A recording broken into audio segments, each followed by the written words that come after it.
How's it going, everybody? Chris Cart's back through the mail Monday. I've got 7 returns for you today. Our first coming to us from Portland, Oregon. Why is this stamped Portland, Oregon? I'm not sure what happened to this envelope, my friends, but there's no cards in it, and it's sad. So, not a good start to this week's Through the Mail Monday. I just got an empty SASC back, sealed with nothing in it. So, who knows who that was from? Bummer. Let's move on to Santa Ana, California, for our first real return of this week's Through the Mail Monday. And we've got a bunch of cards in here. We got Mr. Kevin Elster. Look at that, Henry S. I got Kevin Elster, $3 a card. I sent him 8 cards and $24, or $25 actually. And he has just a bunch of awesome 90s cards. 12-year career, 13-year career, actually. I shortchanged you 1 year. Kevin, I'm sorry about that. Former second-round pick of the Mets back in '84. Spent most of his career with the Mets. Luckily, was a part of that '86 World Series championship team. Did not sign 1 card, and it looks like I'm missing 1 card. So apparently, I think I'm missing a Fleer Ultra. We'll see here in the envelope photo shot here at the end of this little clip. But Kevin Elster, lots of really cool cards, and he does charge, so I'm just going to pay the guy to sign a bunch of cards, and he signed most of them, so I guess that's a victory for us here. Known for his glove, never really hit for much anything, actually. In fact, if he was coming up in today's game, he probably would not have played for 13 years. So, but there you guys go. Kevin Elster, yeah, missing a Fleer Ultra, it looks like. And he did not sign the scorecard, so that's okay. He signed everything else pretty much, and there's information. Awesome first return from Kevin Elster. Let's move on, guys, to return number 2. All right, guys, I'm not really sure where this one's stamped from. Everything's kind of jumbled together here at the top of this envelope along with the barcode. Looks like Providence, maybe Providence, Rhode Island, I guess. I don't know. As we tear into this. Definitely not as many cards in this one as the last one, and we've got Bob Montgomery. Bob Montgomery, who spent 10 years in the big leagues, all with the Boston Red Sox, backing up Carlton Fisk. That's probably a pretty good gig, backing up a Hall of Famer. Just pretty much don't be abysmal at your job, and you've got it for as long as you want it, or at least as long as Carlton Fisk is around. Signed a 74 Topps card. Unfortunately, Doug Griffin passed away in 2011. Cannot get that completed. September 9th, 1979, his last Major League Baseball plate appearance, and that was notable because he was the last player still playing who did not wear a batting helmet. He called them uncomfortable and unnecessary. He had a little plastic liner underneath his regular baseball hat, and that's all he wore for protection.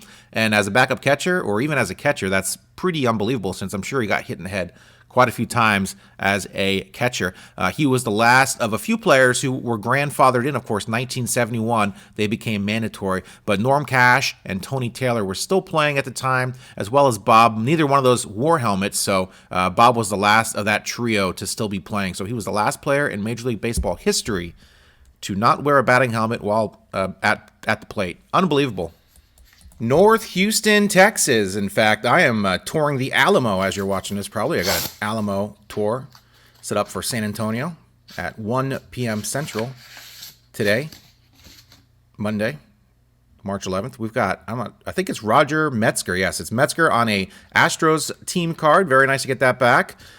This is not the one with Dave Rader who signed it upside down. I think I have several Houston Astro team cards out there. Nice to get this back. Spent 11 years in the big leagues, 8 with the Houston Astros, signed very nicely there.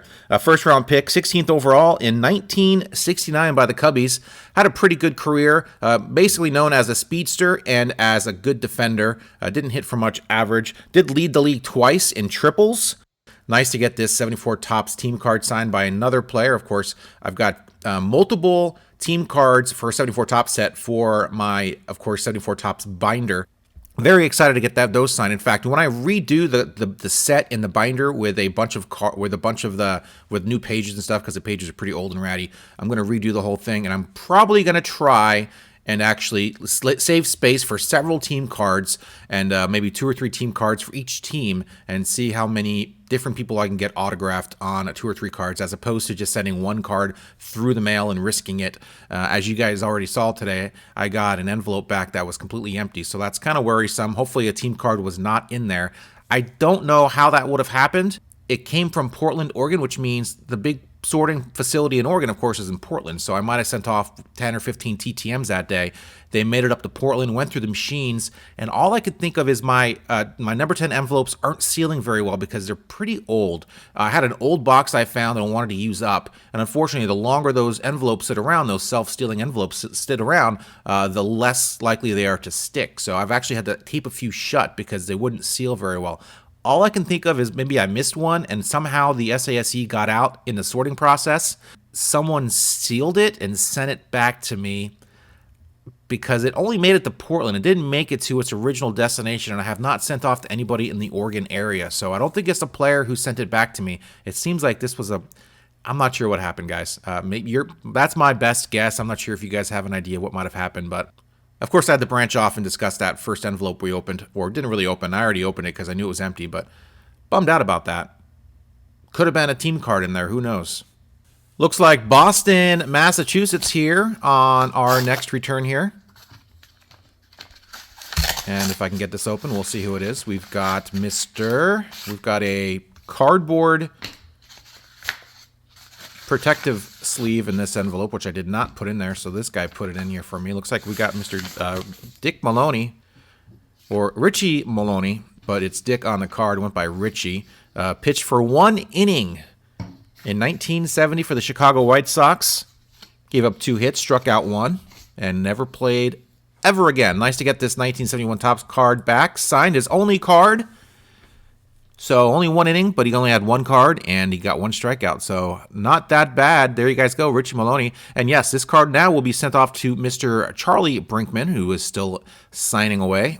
And nice to get this back from Richie Maloney. Going to be nice to get another card finished off here, hopefully soon. You guys will see that in the next few weeks, hopefully. And there's his information. Nice return from Mr. Richie Maloney. Let's move on to our next return. Springfield, our next envelope here, envelope numero 5. I do believe this is our 5th opening. We got a couple left after this, and we've got Mr. Kevin Kowski on a The Rookies card from 92 Donruss. Drafted in the 20th round in 1984 by the Royals, made his debut 8 years later in 92. Collected 3 hits in his debut for an eventual 9-2 Royals victory. It was all downhill after that. Did get about 150 at-bats in 92 with the Royals, and only got about 30 or 40 more at-bats in the next few years before finishing his career with the Milwaukee Brewers in 1996. Signed very nicely. I did ask him to keep one of the rookies cards because I had 2, and I didn't need to. I didn't need to leave 1 behind for my collection. It's basically what I'm saying. Asked him to keep it. He didn't. He signed it, sent it back. Now I got 2 signed Kevin Kowski's The Rookies cards from 92 Donruss. That's fine. 92 score or Fleer as well. A very nice return from Kevin. Let's move on to our 6th return of the day. All right, friends. Looks like we got Medford, Oregon on our next return. That is local to me, very close to me, down south. I am, of course, in Salem, the state capital of this wonderful state. And hey, we've got our Astros upside down signed Dave Rader team card, also now signed by Norm Miller. Norm Miller, who was an outfielder and a pinch hitter for the Astros, kind of a backup player, but he did spend 9 years with the Astros, which I thought warranted some time on the team card, which, like I said, I got multiple team cards floating around out there. We got questions answered, perhaps, hopefully by him. He also completed another card, also signed by Mr. Doug Rader. Nice to get that back as well. 67 Rookie Stars card. Nice to get this back from Norm, who spent 10 years in the bigs, 9 with the Astros. Did have a cup of coffee with the Atlanta Braves towards the end of his career. Back injury, unfortunately, curtailed his career, and he retired at the age of 28. We got some questions, finally. Let's see what we've got back. Let's see here. What do you think of the new rule changes in MLB? He said, needed. Good. Who was your favorite teammate? He said, all. How many autograph requests do you typically receive each week or month? He says about 10. And does he have anything out there like pet peeves? He just said, be a fan. Do you still follow the game of baseball? He said, a little. Be a fan. I guess that means, well, who's sending autograph requests who's not a fan? I guess people do that, but what a colossal waste of time. Like, I guess flippers is what he's talking. People are going to sell a Norm Miller autograph on eBay for who knows how much money and actually try to make money off it in this day and age when, you know, it's $2 round trip to get anything signed. There you guys go. Norm Miller, there's information. Be a fan. That's his only requirement to sending him an autograph request. Finally got some questions answered. Yeah, I did send questions to most of these guys, actually. Did not get many back, so this is the error of questions. I have sent off a new batch of TTM requests with different questions, more tailored to the specific players, as well as a couple other ones. I took out the favorite teammate one because it's too cliche. Didn't like it. And I'm not that interested, actually. I'm more interested in some of the other questions I asked. So there you guys go. Let's move on now to our final return of the day. Thank you, Norm. Champaign, Illinois, our 7th and final return of this week's Through the Mail Monday. And let's see who we got here. Get that out of the way. We've got a index card, unsigned, and we've got Mr. Guy Hoffman. Guy Hoffman here on a Future Stars card. There he is on an 87 Topps traded card. To Chris, best wishes, Guy Hoffman. Guy Hoffman, who sporadically played 6 years between the years of 79 and 88 as a starter and a reliever, went 17 and 17 for his career, inscribed on both the 88 Topps card and the 87 Topps card for the set. Spent most of 87 with the Cubbies, or I guess spent most of 86 with the Cubbies, ended up on the Reds in 87, I guess early enough to get into the Topps traded set. Nice to get that signed. Dewey Robinson is MIA. I'm not sure. He hasn't signed in quite a few years. And Mike Colburn is unfortunately no longer with us. So going to be tough to get any more cards on that Future Stars card signed or any more players on that Future Stars card signed. There you guys go. There's information. Guy Hoffman on a beautiful, of course, don't forget, like I said last week, those white paperboard printed traded sets, because the American sets prints were being printed off in they were printing off other sports at that time. The traded set, of course, being printed off later in the year, was being printed in Canada with that nice white paperboard and very nice, clear, clean 87 Topps traded cards, 88 Topps. There's the haul for this week's Through the Mail Monday. Thanks, guys, for watching me. I do this every single Monday. I've done it for 4 or 5 years now, quite a long time. How many is this? 268. So 268 divided by 52, if you will. That'll give you about the rough amount of time I've been doing this for. Every weekend I do an update on my set. The other day on Saturday, I did 84 Topps update. I put 13 cards in there, well, 10 cards, 10 new cards, 13 cards total in the 84 Topps binder. So I go for 74 Topps, 84 Topps, 87 Topps, and of course 89 Upper Deck. Those are the 4 sets I chased to get as many cards in either one of those sets autographed. So you'll see a lot of those years come back through the mail. Quite a mixture of cards this week. Of course, Kevin Elster went nuts on him. Metzger, a couple of backup catchers in here. Not a backup catcher. Actually, Brinkman is a backup catcher. I'll be sending off him to get that Maloney card finished off. And there you guys go. Got a 74 Topps Bob Montgomery signed. Lots of cool stories from this week's Through the Mail Monday. And of course, thank you very much for those that left comments on last week's video. Mr. Photography 1719 said, check with him if he needs TTM fuel, or if I need TTM fuel. I've got lots, my friend. I just have a big box organized alphabetically by those that sign, and I go through all of my childhood binders and boxes, and I pull out those that are potential TTM fuel, which is quite a lot. So every now and then I'll go through A, B, C, D, E. I'll go through all the cards, sort them by player, and look them up and see who's still signing, and I'll send them off. So thank you for the offer. I got lots of fuel, but sometimes if I only have one card, I'm wishing I had 1 or 2 more cards to send off, because it's tough to send one card. I want to get nice 2 or 3 cards back signed or whatever. So especially if a guy has more cards and they're really nice and I want to get them signed. So a la Kevin Elster in this week's video. Terry Titus, thank you very much for the comments. I think you were the one that asked questions about what sort of cards I shy away from. Obviously, if you watch this channel long enough, you know I get everything signed I can eventually over time. But yeah, the facsimile signatures, you know what? Those 3 cards I got last week came out pretty good. You really can't see them underneath the signature. The signatures are so bold and stand out so much, you really can't tell. But if it's a nice clean card, I'm going to send it off before I send off a card with a facsimile signature on it. Craig Lammers, thank you very much. The Weaver and Vincent came out really good, and it is, man, those cards, those Venezuela's cards, I always want to get one of them signed, but it looks, you pay so much for those cards because they're so rare, and it looks like, the condition looks like it was run over in a mud puddle, and you got to pay like $80 for it, and you're like, oh, it's a tough pill to swallow to buy one of those Venezuela's cards just for a TTM. So thank you, Russell Page, for the great returns comment. I know you're not watching this because all you do is you click on a video and hit great returns, and then you just go do something else. That's fine. I don't care. I appreciate the support nonetheless. He is, of course, my real life friend who supports me and all I do, and always wants to get into doing this and wants me to like send cards out for him. Like, dude, I've got enough. I spend enough time of my life doing my own thing. I can't do this for both of us, man. If you want to do it, go online, go on SCN or whatever, get some addresses and do it yourself. So the Rookie Monster, thank you, my friend. Always great to hear from you. I got a safe travels from my good friend. Coming for egg. Yes, I'll be taking Boeing out of Portland in a couple of days. Hopefully, if you guys don't read about a door plug falling off the plane and a portly gentleman being sucked out, hopefully all went well.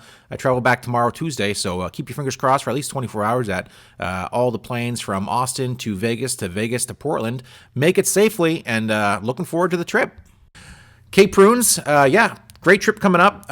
It's almost over. I said I'm doing a Alamo tour. We're driving it's like 100 miles from Austin. We're going to go see the Alamo, do the Alamo tour today at, I think, 3 o'clock or 1 o'clock is our tour. So we're going to get up in early in the morning and head over there. Should take a little over an hour to get there. And we're going to tour the Alamo. I heard the Alamo is a little overrated. I don't think so. It's history. You do more than just check out that church. And there's all sorts of cool stuff to do. And I'm really looking forward to it. I eat that stuff up. And I was in Germany a few months ago, and we did the castle tours and all the tours there. So I'm really excited about it. We're really excited to get some Tex-Mex and barbecue. I got a bunch of restaurants we're going to go to and check out. Maybe in next week's video, I'll show you some of my food pictures from the great state of Texas. My first time in Texas, actually. So really looking forward to it. Of course, Saturday is the debut of the movie that we're involved in, and I hope it is really good because I guess in hindsight, it can be a hunk of crap. Hopefully it's not. Hopefully it's awesome, and hopefully it makes some money because I get some money back out of it. But we're actually getting, and I was talking last week about autographed scripts. I think what I'm going to do, we actually get physical tickets for the premiere. And so we're going to pick up physical tickets for the premiere on Friday. And then, of course, Saturday, I'll have a couple of Sharpies on me. If I see the director, who I should see, and a few maybe actors or actresses that are in the show, the show. It's not a musical we're seeing. The movie we're seeing, I'll try to get some autographs on the tickets. I think that's an opportunity that presented itself, and I said, oh, we're getting physical tickets for this premiere, then that's what I'm going to do. So thank you guys very much. Elbow sausage always sounds like sausage I would not want to try. I usually try everything once. Of course, I go to the Mexican places, I get the street tacos, and I always try all the weird, tripa, the stomach, the tongue, the brain, the cabeza. I try all the weird, street taco meats. And you know what? The barbacoa, the al pastor, the carnitas, the carne asada. I appreciate you using the entire cow, Mexicans, but all the weird meats still not as good as the pastor and the pork, the carnitas, and oh man, it's so good. So I'm just gonna go with that. I tried it, I liked it. It's okay, but it's still not better than the other stuff. So there's that elbow sausage. Thank you very much. Go knock on Brian Clark's door for me and ask him how he bent my card up, and ask him if he's still got my other TTM laying around his house. Ask him to hurry up and sign it and send it back. I paid him for that. Or I'll call. I'll get a hold of Pass Pros, and I know they're really good about stuff like this. Although most players sign pretty quickly when you're hooked up through Pass Pros. Of course, Michael Myers, my brother in arms, as far as TTMs are concerned. Of course, he does football, basketball, and other sports as well. I'm pretty much just baseball. Although, hey, I've sent off the fair hooker before, so that should count for me being a multi-sport TTMer. Just not as much into the other sports as, of course, baseball. I've actually been thinking about that bent Brian Clark Topps Traded card for a few days now, so I've got a theory now. I have a mailbox. Here's a picture of it.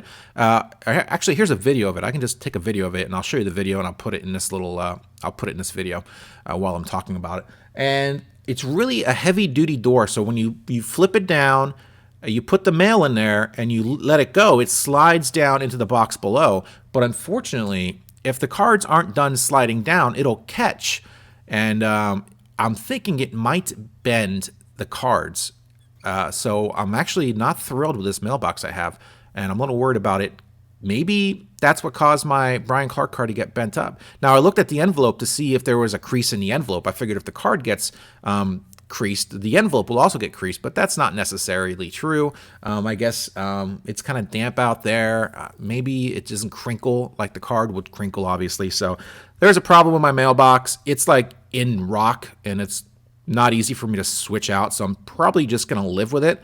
But it is a concern to me. I almost want to ask my mail carrier, can you be careful when you put it in there, make sure all those small envelopes, but I don't really want to draw attention to my small envelopes in case, I don't know, they're not trustworthy. I'm not too paranoid about that kind of stuff, but I do think about it. So I'm like, I don't really want to call attention to all these SASE returns I get back all identical to my mailbox. But I would like to hope, because I always get some big piece of mail in there that gets stuck halfway between going into the chute and where the little thing flips up and catches it, basically. So anyways, I'm done talking. Sorry these are so long. I wanted to shout out all my commenters. Thank you very much, guys. And I'll see you again throughout the week. I'll have another video out. Of course, I did 84 tops a couple days ago. I'll be doing 87 tops, I think, this weekend. Don't hold me to it. It'll be either 87 tops or 89 upper deck, one of the two. And, of course, another Through the Mail Monday in 1 week's time. So hit that subscribe button. Comment down below. Let me know what you thought of this week's videos. And that is it, my friends. See ya.